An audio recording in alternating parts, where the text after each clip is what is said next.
Hello guys, welcome to a fresh new subject. This is paper 10B of CMA Inter called as Auditing, and a very exciting subject as such. Though many people consider it to be purely theory, I'm pretty sure I'm here to change that notion of yours by the time we finish the syllabus. Audit is one of the most practical subjects because that is what is being practiced outside by chartered accountants. So, on that note, let me introduce myself here. Some of you might already know me through the other subjects. If at all you've heard them before this, I also deal with the strategic management part, and I also deal with data analytics part. So one paper before this and one paper after this. So, but if this is the first time you're watching me, a little bit of introduction for you. I am a chartered accountant in practice. As you can see, my name on screen very much, CA Harish Krishnan. Also, I'm a cost and management accountant. Back then, it was called as CWA, Cost and Works Accountant. Now a CMA. So I cleared my CMA in 2011, and same as the year in which I did my CA. So I stood All India 11th in CMA Inter and All India 69th in CMA Final, which has very less relevance to what we are doing today. But yeah, results and ranks are the outcomes of what we do. So I was never considering myself to be a ranker student while writing the exam. While writing the exam, I wrote it very casually. In the due course of our discussions, wherever I get a chance to, I will kind of explain you how I wrote the exams. So yeah, because I was also doing CA, the content in CMA with relevant to accounts, audit, they were kind of simpler. And then also exclusively I had to prepare for certain subjects, so which made my CMA journey pretty simple and easy. So I hope all of you also have some stories to share with. Whenever you have, doing a professional course like this, you will always have certain stories to build up later in your life. You can cherish those. So keeping that in mind, I have a very limited syllabus again here, 50 marks. And also I'm into teaching for the last same amount of time, 13 years, right? Ever since I qualified, I started teaching, and 12 years done. This is my 13th year, and pretty much going strong. But as such, teaching audit for CMA students, that too exclusively completely online through this platform, is the first time. But otherwise, audit is something that I've been teaching for the last 12 years now at CA inter and final levels, and also at CMA inter and final levels in face to face classes. I hope this would be a new medium to interact with you. But the only thing is, sometimes I do miss people around here, so that, like, certain jokes work well when we are around. And even now, I continue to have those jokes in the sessions. But the point is, I can't get to see your smiling face. So that's the one thing. And anyway, we do have platforms to connect to, so no issues. So before I begin with, I would like to tell you that I'm always available in terms of, any doubts and all that. So you don't have any hesitations with respect to that. Listen to the subject very carefully. One good advantage of online teaching today is you listen to these classes at your convenience, at your time. So when you open the class, you know that you are going to listen to class. It's not like, you are forced to sit in. So you will open the class and listen to it only when you are in a real good mood to do so. So that itself is a very plus point. Try to make notes or summaries as and when the class is going on. Life will be very easy. I'd make a lot of on-screen notes. Of course, we'd share the on-screen notes with you, but that is only for reference. And that is my notes. When I'm teaching the class, what notes I make is notes made by me. And blindly following that would not make much of a sense to you, right? So you make the notes alongside. And same is the case with the other two subjects also. Even with SM and data analytics, it is the same.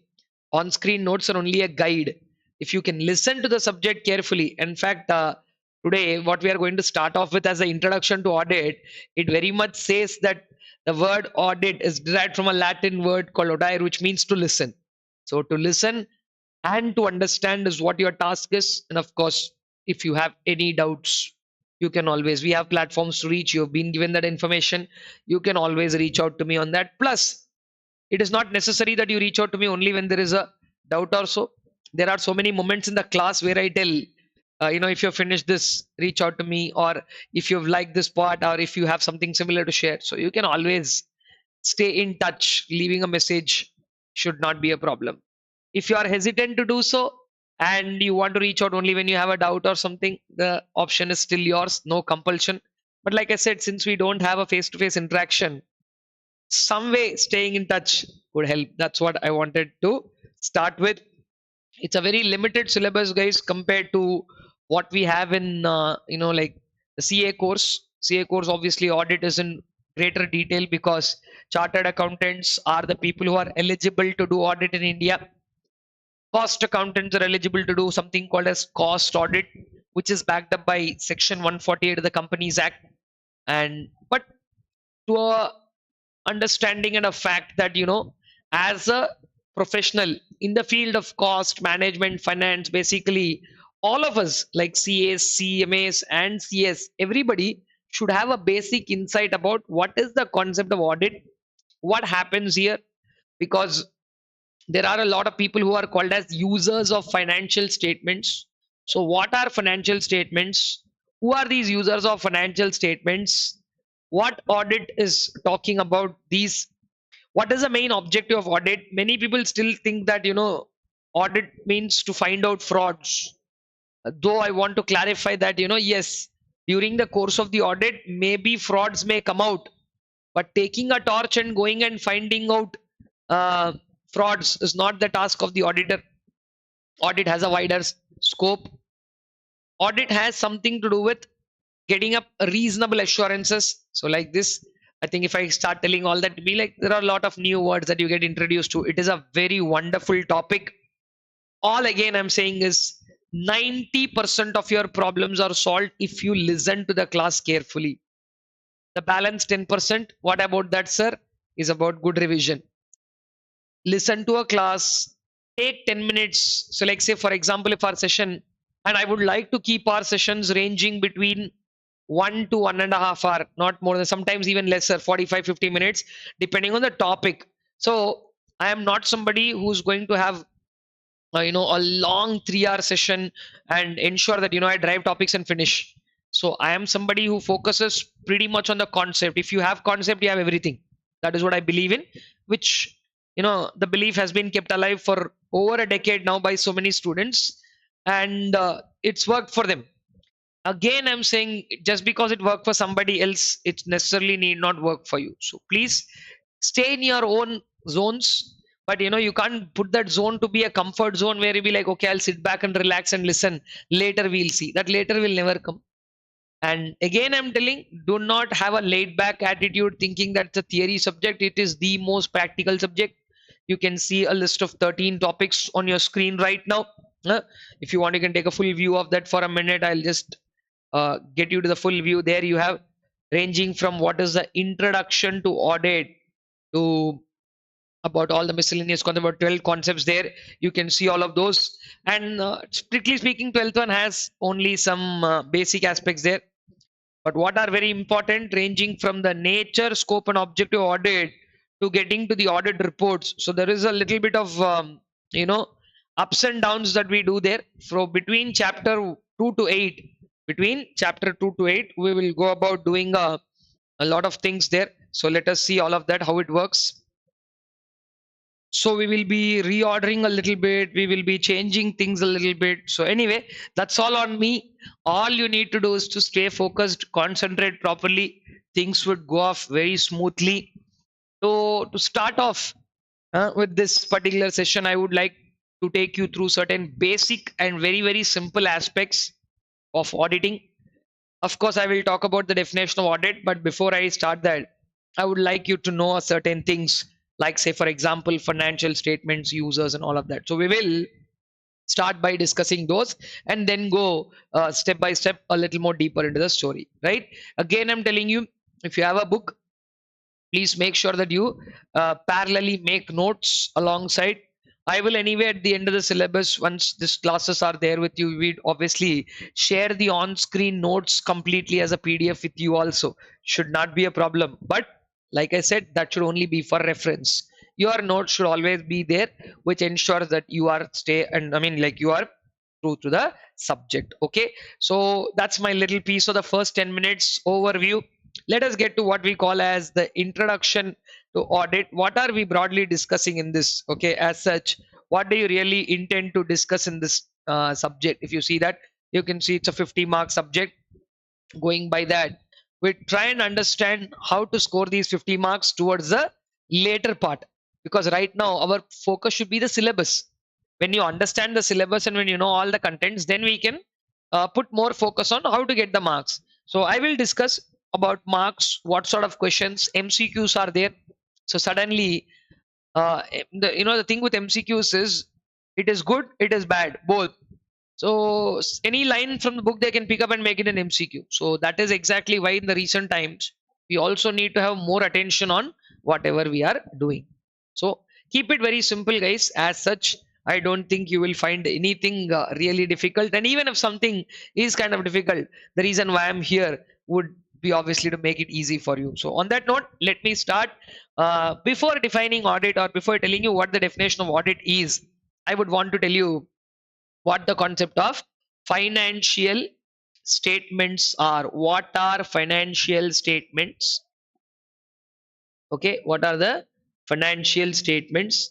And then we also would want to quickly learn who are the users of financial statements. These are the couple of points that I want you to know even before we start anything to do with our definition of audit. Okay, again, before I proceed, one more last time, Mafa, you might get irritated with this. In every video I will keep reminding you to revise. Okay, because that I believe is my fundamental job, because I am teaching and going. And earlier, at least, I used to see people in class and all of that. Today I'm very glad that we have different modes of teaching. Right now this is an amazing mode, because in class I'd get to only see limited people, but this set of classes are reaching all across the country, and we are able to reach out to students with good quality of class. Even I have some good content worth sharing, which has kept me in this profession for so long. Why not go beyond the boundaries? And that has happened in the last few years. That too, in the post COVID era, things have changed drastically. One of the big changes is online teaching, and I am 100% appreciative of the fact. But again, like I said, till the last class, and already those who watch my other class of SM or data analytics, every now and then I keep reminding you for revision, because that is the only thing that can go on. And like I said, our sessions generally should range between anywhere between 1 hour to 1.5 hour, 1.5 hour being the cap. Sometimes the topic flows much further, which again, like I said, based on what I do, I'd like to split that class at that time. So at every 1 hour, 1.5 hours class, I would want you to spend at least 10 minutes in revising it, just 10 minutes, so that it makes a very fruitful task of not needing to go back to the class again. Okay. Some classes might be even shorter, because some topics are there, they're only 45-50 minutes. Again, the point that I'm trying to mention there is, do not go by the time, go by concept, go by understanding, and go by how much. For a small concept, why did we spend this much time? It's very simple. It is simple because you heard it right and you got it simple. Might not be for everybody. So same line I might have repeated twice or thrice. Okay, so keeping all this in view, I would want you to focus only on the good part of the story, that is the content. Right now, I hope all of you know this, so I don't want to dwell detail or much. But what exactly are financial statements? We always start financial statements with a balance sheet, profit and loss account, profit and loss account, cash flow statement, balance sheet, P&L, cash flow statement. Then we have notes to accounts. Now please understand, notes to accounts is an integral part. Okay, we have balance sheet and P&L, right? Balance sheet and P&L are prepared based on what logic? So notes to accounts is a integral part of financial statements. So the reason why I'm telling you this is, even if tomorrow somebody doesn't tell you that balance sheet and P&L are there in the financial statements, and they didn't mention the fact that notes are there, still notes will be there. Okay, there cannot be a balance sheet and P&L just like that. Notes is an integral part and parcel of the balance sheet and P&L. And then if this set of financial statements are being prepared for an entity which is called as a company. So only for a company, we'll have another document called as statement of changes in equity.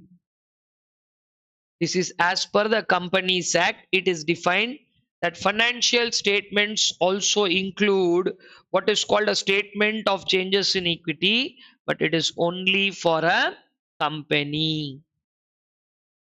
Only for a company.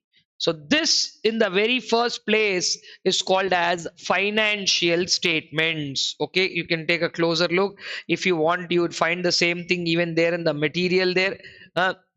Wherein we will be talking about uh, this point here. I think I want you to come back to your material to the very first chapter, wherein in the introduction to auditing, that is somewhere right here. Yeah, there. The very first topic. I have auditing definition to start with. Of course, I will come to that. But, you know, first and foremost thing I would want you to know is the definition of financial statements. Okay. So, 5 points make up to what exactly constitute a financial statement as per the Companies Act 2013. As per Companies Act 2013, financial statements in relation to a company include, what is it? Balance sheet, profit and loss account, cash flow statement, statement of changes in equity, and as I told you, separately it need not be told, but an explanatory note annexed. All these five will cater to what is called as financial statements. Now, what is not there, but what I would want you to understand and add up to the story there, next, right next to this itself, a little place is there. No, here you can use this place to write a small heading: users of financial statements. Okay, you can note it down there itself as I put up. Who are the users of financial statements? Who use the financial statements? So if you strictly go by who are the ones who use financial statement, first and foremost it is the entity, right? Because their entity is owned by a set of people and they are called as shareholders. Shareholders of an entity, management of an entity. There is a difference between shareholders and management. I hope you understand. Shareholders are considered the owners of the company, while management is considered the set of people who are involved in taking care of the affairs. Now, in various forms of the entity, say for example, there is a sole proprietor entity. In a sole proprietor entity, you will not find, in a sole proprietary entity, you will not find owner manager separately. The owner manager, in fact, if you go one step further, owner manager, cleaner, sweeper, reception, name the job and they will do it because he is the sole owner of that business. But in a very formal setup like a company, generally the owners of the company who are called shareholders are different. And then we have somebody who are called as the management, people who are involved in taking care of the day-to-day affairs. What are those? People who are involved in taking care of the day-to-day affairs, they are only called as management. Now apart from these, there are other people also who use the financial statements. Who are those? Shareholders, management.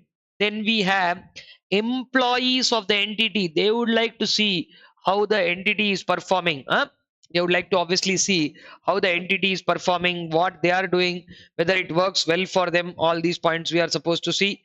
Plus, not only them, it is also important to understand there are some outsiders who are also using this. Who are these outsiders? What are we talking about when it comes to outsiders? Let us see.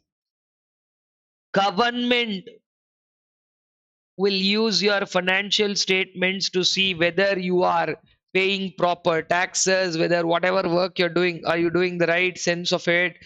So who are the users from outside? Government basically is the users of, like here they're trying to understand who can to pay taxes correctly, whether the numbers mentioned in financial statements are correct. So shareholders, management, employees, government, and then investors and lenders. Investors or lenders. Okay, investors will keep separately. Then you can also add bankers and lenders. bankers and lenders, obviously without seeing your financial statements and financial stability, they would not give a loan, right? And then very important part of people, these are called as research analyst. These are people like, say for example, you have these words like, have you heard things like Forbes, Bloomberg? These are all Huron. These are all people who publish information. Top 50 companies in the world, top 100 companies in the world, top 10 rich people in the world. I think all of you heard Forbes. Forbes is something. Forbes like that. How does Forbes publish? So it's a research agency. Basically, it conducts the research and then publishes it. So all these people, they are called as users of financial statements. So what are they called as? They are called as users of financial statements. You would want to take a closer look, you can do so. If you're noting it down, please note it down there carefully. I'd like you to take a minute, no problem. Note down who are the users of financial statements.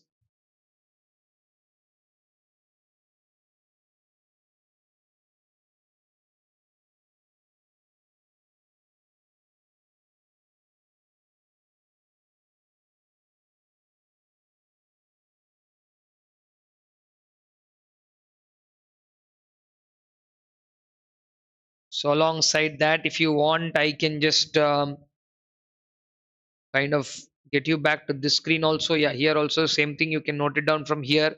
We already discussed what are financial statements. You can now discuss what constitutes the users of financial statement. And guys, obviously sometimes I would like you to keep me on pause and note down carefully, because if at all, because I don't know how fast you are in noting down, how slow you are in noting down. So that is one good convenience that we have.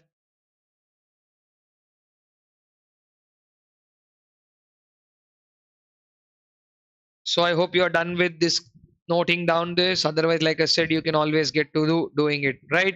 So now financial statements and users of financial statements, we are clear with respect to this, right? So let us now move on to discussing what constitutes to auditing and what are the main objectives of audit. So we're going very slow and basic. I want all of you to get these topics clear. So that is why we're doing this on a very slow note. Now, I would want you guys to understand what constitutes the concept of auditing. Okay. Listen very carefully. There is a classic definition of auditing. My everything is printed in the book, but how did it come to the book is what we are more focused than simply reading out from what is there in the book. Okay. So let us get to the definition of what do you call as auditing. Okay. Auditing, who is the supreme authority of auditing in India? We know that ICAI, the Institute of Chartered Accountants of India, they are the supreme most authority for auditing. So, auditing as defined by ICAI, as defined by ICAI. What did they define it to be? See, guys, I'll tell you one of the most easiest way to remember any definition. You can remember any definition easily if you know the logic behind what a definition is. Sir, what is the logic? What are you talking about? When you say logic, what do you really mean by that? See, I want to keep it very simple. Generally in English language, there are only six questions. There are only six questions. What, why, where, when, how, who, right? So these are the six English questions. If you ask any of these six questions and get an answer to that, see, generally in a definition, we can't answer how, because how is a question that answers process. How to do audit can't be generally answered in the definition of audit. That is what the whole book is about, how to do audit. But we can ask what is audit, who will do it, when will it be done. So generally what, who, why the logic that supports. So like these questions, if you ask and then get an answer, this will become the most easiest way to remember the definitions. Let us start by understanding what is the definition of audit. In that context, first question that I want to ask is, what is audit? Okay, we'll split this into four parts, very easily understandable. Never in your life you are now going to forget the definition of auditing. First question, what is auditing? Audit is a independent examination. What is auditing? Auditing is an independent examination. Auditing is a independent examination. Again, Sir, why did you highlight the word independent? Because there is a lot of discussion on independence of the auditor, and which is exactly why I had to highlight independent. We will discuss that in greater detail, right? What is audit? Audit is a independent examination. Obviously, the next question will be examination of what? Okay, it is an examination of what? Now, many people at this point of time, right here, audit is an independent examination of financial statements. Audit is a independent examination of financial statements. This is what many people tend to write. Now, the reason why I am writing this and striking off is something that you have to understand. And so, for you never to forget, that is why we never use the word statements. Now, if you write financial statements here, the problem is that means you're talking about only these five, that by simply auditing balance sheet, P&L, cash flow notes and the statement, you should be able to do audit. How is it ever possible? Huh? To do audit, we should obviously see much more than that, right? We will examine books of accounts, we will examine various papers. In fact, we will check vouchers, we'll check contracts. Organization might have entered into contracts with so many people, so books, papers, vouchers, contracts, all these are important in trying to understand the financial situation of the company. Not only that, plus there are so many other documents that we gather from outside, like say banker's statement, bank statement, banker certificate, investment certificate. So many documents are there that are there outside the book. So basically, by checking these financial statements alone, you won't be able to give our opinion. So therefore, we are going to eliminate this word financial statements and give a much broader word. Audit is an independent examination of financial information. Now, the moment you say financial information, this includes everything, right? I'm going to add up the point there only so that you will not forget it. Audit is an independent examination of financial information. We will discuss each word again carefully in detail. Okay, now it is what? Independent examination of what? Financial statement. Now the obvious big question will be, whose financial information? Okay, whose financial information? Of an entity. Of an entity. Now, when you say entity, what kind of an entity are you talking about? Is audit applicable to only profit making entities? Is audit applicable only to non profit making entities? Audit is not applicable to some people? What is it? So, thereby, audit is an independent examination of financial information of an entity, whether whether profit making or not, whether profit making or not, comma, irrespective of its size or legal form, irrespective of its size. It doesn't matter, it's a small, medium, large form, anything, irrespective of size or legal form. Legal form, when we say, it doesn't matter whether it's a sole proprietor, partnership, company, AOP, BOI, let it be any entity. Okay. In the income tax, you studied a definition of person, right? Where person means not a living individual, HUF, AOP, BOI, where person was there. Similarly, here, an entity means proprietorship, partnership, LLP, trust, society, AOP, BOI, company, all those will come under the term entity. And when they say entity, it's a very broad word. Okay, that is why we're calling all of it, whether profit making or not, irrespective of its size. The size doesn't matter. Small, medium, large, anything, legal form, proprietorship, partnership, anything. Then the last and the obvious question would be, why are you doing this exercise? Why are you doing this exercise? To obviously give some conclusion, right? So it is an independent examination of financial information of an entity, whether profit making or not, irrespective of its size or legal form. When such an examination is conducted, when such an examination is conducted, to express an opinion thereon. To what? To express an opinion thereon. So that is the definition. There is no need to by heart the definition. Take a closer look at the definition. What is it? You can alongside repeat with me back home wherever you are. What is audit? It is a independent examination. It is a independent examination of the financial information of an entity. What sort of an entity? Whether profit making or not, irrespective of its size or legal form. And when such an examination is conducted to express an opinion. Okay, so this exactly is what the definition of audit is. It is a very, very, very simple definition. There is no need to by heart. I hope everybody can take a minute, put me on pause, read through, and I mean, like, run through and reread the definition. Ensure that, guys, you have a luxury right now to put things on pause. Right, in the real class, if it is the case, we'd be like, okay, I hope everybody understood. Let us move on to the next topic. Even when I do that, I hope everybody understood. Let us move on, which I will obviously keep saying, but you have a nice luxury to put it on pause, run through the definition, go back to it, spend 1 extra minute, run through all of that. So nicely use the facility of all of that and get to doing something, right? And the word auditing, if I ought to tell you about its derivation, the word auditing has been derived from a Latin word called audire. Audire means to listen. Let's get to that.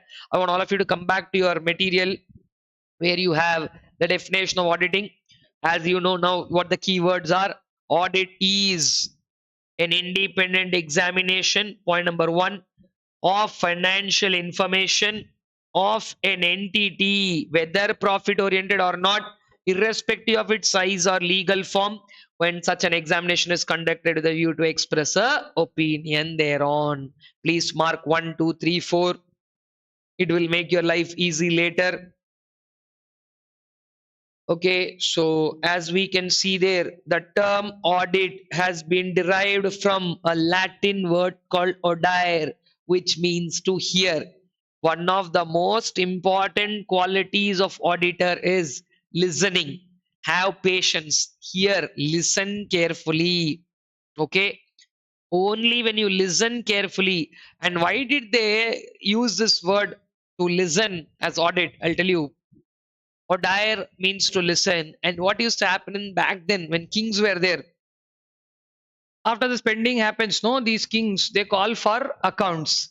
And then what happens in the kingdom is they will read out these accounts. Okay, they will read out these accounts. So this was spent on roads, this was spent on bridges, this is what public welfare we did. So basically, what did they spend on? They will read. And the entire set of people in the kingdom, you saw, no, in now, like, say, probably you say what is called a darbar, where the king sits in the center and all the people will sit. That is how we call it in India, right? So like that, they will read and everybody else will listen. Now some experts used to be sitting there who would listen and find out whether there is anything that is wrong in this. So why is this fellow reading out? Like, say, for road, for example, I'll tell you in simple today's term. For road we spend 1 lakh, if they're telling, then immediately this guy will question, for road why did they spend 1 lakh? That road might not cost that much. No, why did they spend? So like that, if there is any element of doubt, these guys will introspect that and read. That is the logic, nothing more than that. Okay, then later the concept of listening and all went off. Slowly it faded down to accountants preparing financial statements, and then these financial statements were taken up and then they were audited. So it was more to do with doing it more physically rather than listening, though the fundamental word still even today continues to remain as doing audit, where audire means to listen.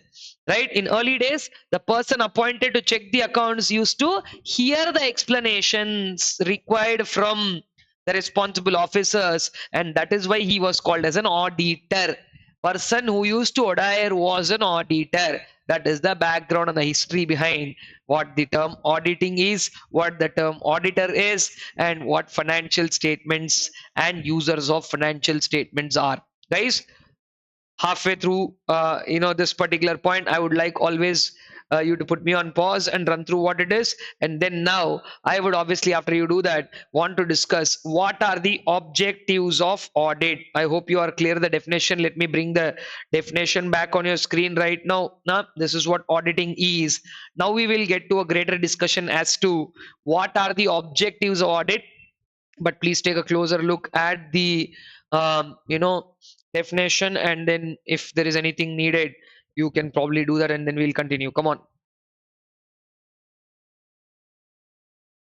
All right, guys, I hope you have gone through what it is. Now I would like you to come down to the next part of understanding what are the major objectives of auditing. What are the major objectives of auditing?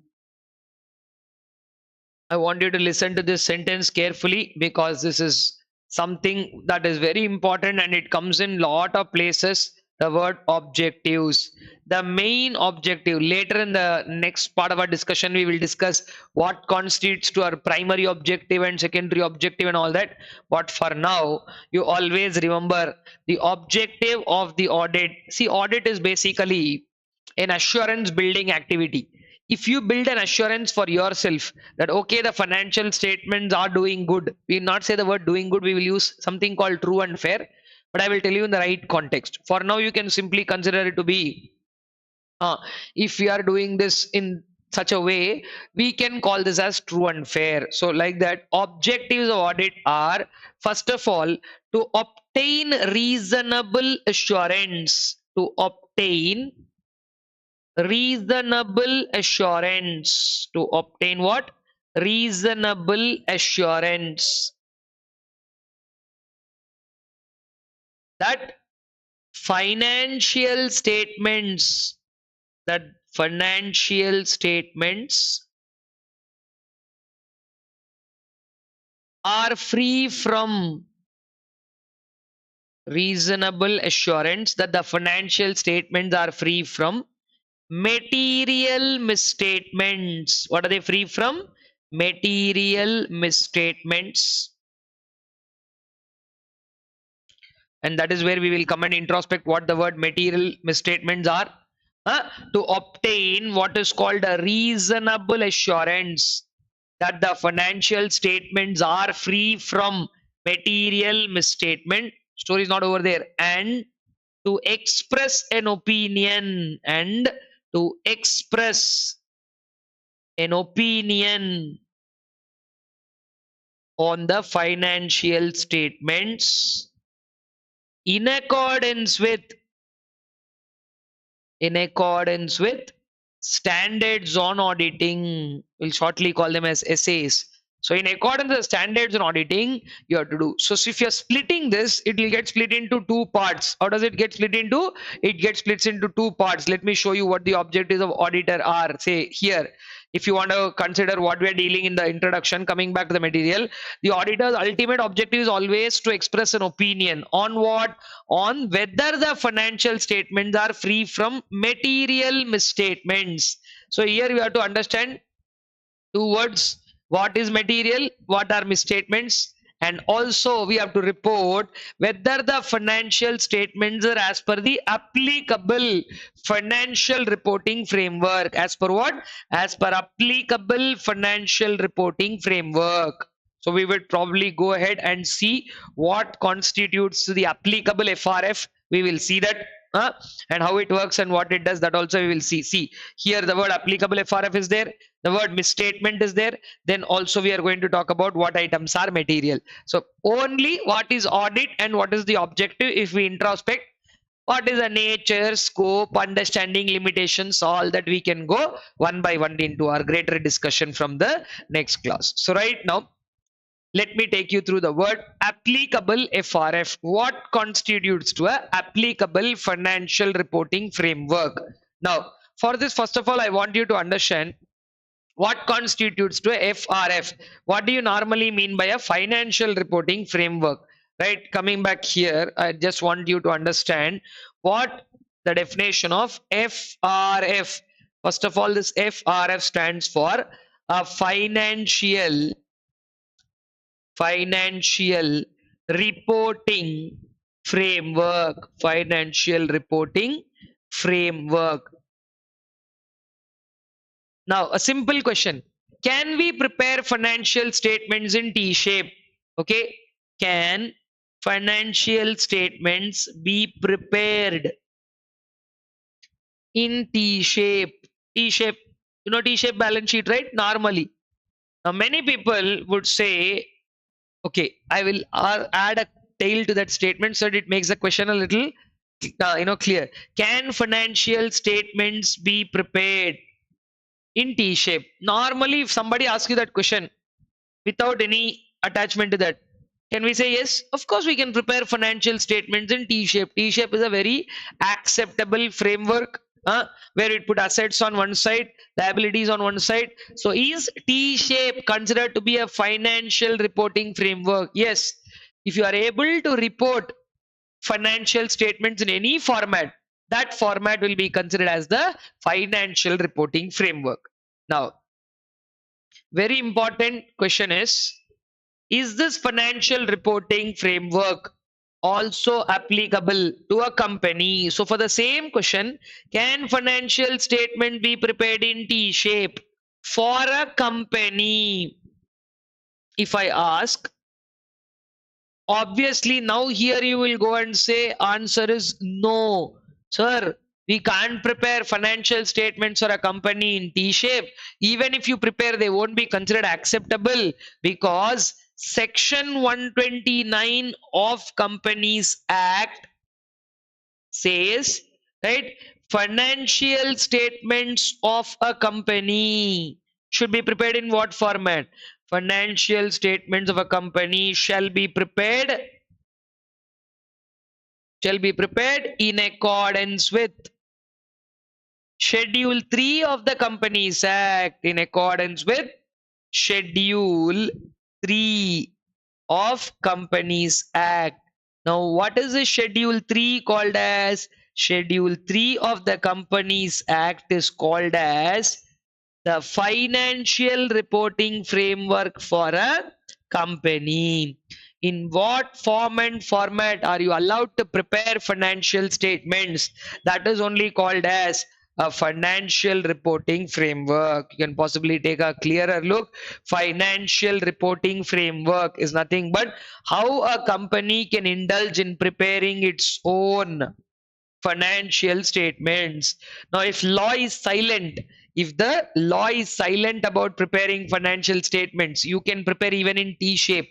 Say, for example, is partnership firm is there, sole provider is there, though the partnership act is there, it is not compulsory that partners have to prepare it in some format. So partnership act never mentioned about any format, but here you have to prepare as per Schedule 3 because it is clearly mentioned in the Companies Act that you will have to prepare in the form of Schedule 3. So this is what is called as financial reporting framework, a framework in which you are allowed to prepare financial statements. That is only called as financial reporting framework. It means the set of rules and regulations that are required to be followed, that are what, that are required to be followed in the process of preparation and presentation of financial statements. For example, you can see a classic example, Schedule 3 and accounting standards. Why Schedule 3 and accounting standards? And that too, Schedule 3 and accounting standards, you can put an arrow mark there and write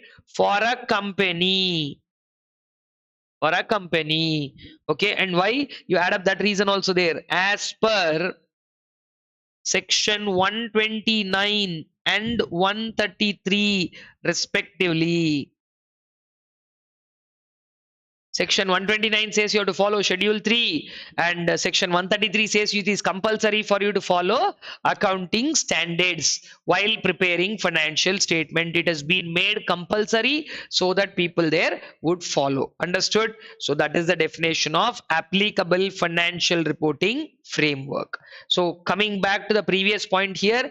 So as an auditor, when you are auditing, now if you are auditing the financial statements of a company, it is your duty to check whether the financial statements have been prepared, whether financial statements are prepared as per applicable FRF. So for company, so here again I'm telling example, for company, The applicable FRF is Schedule 3. So if you are auditing a company, you have to not only cross check whether the company's numbers are right, but you would also eventually have to cross check whether it is prepared as per the Schedule 3. Then you have to also ensure that the financial statements are free from material misstatements. First of all, what constitutes to something called as a misstatement? Let us learn the definition of misstatement. Okay, very easy. How do we learn the difference between misstatement and what are the causes of misstatement? We'll come back and read this, but before doing so, let me take you through there to understand what constitutes to misstatement and how something can turn out to be a misstatement in the context. Very, very easy. Law says you have to do something in a particular manner, correct? Let us get back here. Yeah. Now let us talk about what constitutes to a misstatement. What constitutes to a misstatement? Okay, not material misstatement, simply misstatement. Okay, now there are three things which I would want you to know. First of all, amount. How much is the amount involved in a transaction?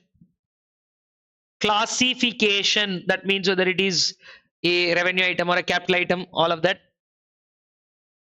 Okay, amount, classification and disclosure, these are the three words. Sir, who will tell us about amount, classification and disclosure? Generally, the law talks about amount, classification and disclosure. Okay.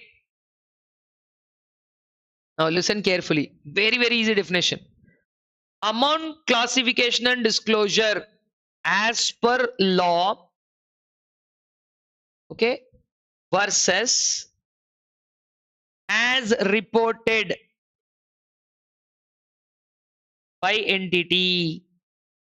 As reported by entity. Whenever we say as reported by entity, where will it report? In the financial statement. So how should you report something as per law and what you have actually reported? Amount, classification and disclosure. Now two things. If as per law and as per report by the entity, as reported by entity, if these two are same, then they are called as properly stated. What are they called as? Properly stated. Okay, but when they are different, now when they are different, what is different? The difference between amount, classification and disclosure has to be reported as per law means to be reported, correct? To be reported versus reported actually by the entity. If there is a difference in both these, such a difference only is called as misstatement. Wrongly stated. We don't use the word wrongly stated. In place of the word wrongly stated, we use the word misstatement. What is the concept of misstatement? Misstatement is nothing but a difference. Difference between what and what? Difference between the amount, classification and disclosure to be reported versus amount, classification and disclosure actually reported. Sir, if they both are same, there is no need for any discussion. But if they both are different, such difference is called as misstatement. The bigger question is, why will such a misstatement occur? Why will there be a difference? Sir, can this difference be natural? Somebody forgot, something went wrong, there is a yes, misstatement occur because of two reasons. But once again, I'm telling you the difference is very simple. What is the definition of misstatement? The difference between what is to be reported as per the law versus what is reported actually. If what is reported as per law and what you reported are same, whatever law asked, you did that, so there is no problem, which means things are properly stated and we don't have anything to introspect there. But when you do something other than what the law says, and you have reported something which is not the right reporting, then it could lead to a misstatement. And to continue the story of misstatement occur because of two reasons. Misstatements occur because of two reasons. One, a reason which is called as error, and the other one is called as fraud. And sir, what is the difference? The difference is very simple and clear. Misstatements, if they are occurring unintentionally, what is it? Unintentionally. Somebody did something, right? They had write something on the debit side, they wrote it on credit side. See, in today's time, all these things will not happen, ma. Basic things you might have done in a chapter in accounts called rectification of errors. That is the, to be very honest, don't get me wrong when I'm using language like that, but that is the most useless chapter today, because something got posted on the debit side which should have posted on credit side. Softwares like Tally won't allow you to do that, and got posted only on debit side, not posted on credit. There is no point in learning all that, like the possibility of going wrong you should learn, but the software that we use today, they don't allow you to do those mistakes. So there's no point in thinking that, these mistakes will definitely happen. There are so many mistakes which are outdated in today's time. They are, not happening. But somebody, in place of, while even in Tally, in place of clicking account A, you clicked account B. That mistakes can happen. And sometimes it can happen unintentionally. And such unintentional aspects are called as errors, where errors can generally be found out and rectified. But frauds are carefully designed schemes. They are dangerous. Frauds are being done intentionally. Frauds are being done intentionally, right? They are very dangerous. Now, please understand one thing. Whether it is done intentionally or unintentionally doesn't matter. Sir, what are you talking? Because misstatement is a misstatement at the end of the day. Misstatement is a misstatement at the end of the day. It doesn't matter who did that, when they did that, what they did. A misstatement is a misstatement, because what is to be reported is not being reported, and therefore anything and everything can go wrong. Understood? So therefore, misstatement, you know the definition now. We also know what constitutes to the two reasons of misstatement. And now let me take you through the last part of the story, which is called as material misstatements. Material misstatements.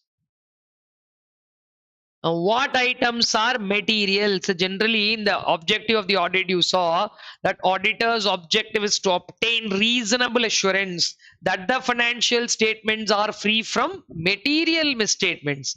What is material misstatement? In the beginning of this session, I taught you about who the users are, right? I taught you about who the users are.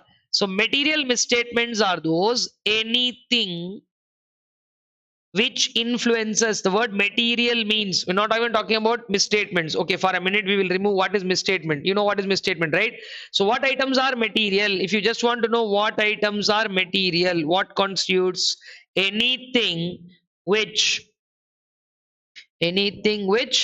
affects the judgment of users. Anything that affects the judgment of users.